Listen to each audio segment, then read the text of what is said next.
અને હવે વાત કરીશું મહાશિવરાત્રિના પર્વ વિશે।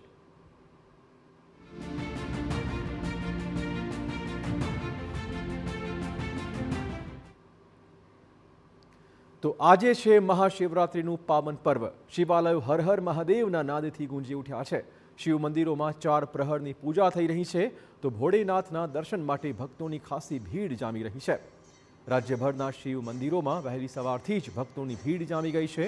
પ્રથમ જ્યોતિર્લિંગ શ્રી સોમનાથ મહાદેવના સાનિધ્યે મહાશિવરાત્રિના પવિત્ર પર્વની ભવ્ય ઉજવણી થઈ રહી છે। લાખોની સંખ્યામાં શ્રદ્ધાળુઓ પ્રભાસ પાટણ સ્થિત સોમનાથ ધામે પહોંચી રહ્યા છે। મહાશિવરાત્રિ દરમિયાન ભગવાન સોમનાથની મહાઆરતી, રુદ્રાભિષેક અને વિવિધ વિશેષ પૂજાઓનું પણ આયોજન કરવામાં આવ્યું છે। મંદિર પરિસરમાં વહેલી સવારથી જ ભક્તોની લાંબી કતાર જોવા મળી રહી છે। જૂનાગઢની વાત કરીએ, જ્યાં પણ ભક્તોની ભારે ભીડ છે। છેલ્લા 5 દિવસથી લાખો લોકોએ અહીંના શિવરાત્રિના મેળામાં ભાગ લીધો છે। વિદેશીઓ પણ તેમાં બાકાત નથી રહ્યા। અમદાવાદની વાત કરીએ, જ્યાં શિવાલયોમાં પણ વિશેષ પૂજા અર્ચનાનું આજે આયોજન કરવામાં આવ્યું છે।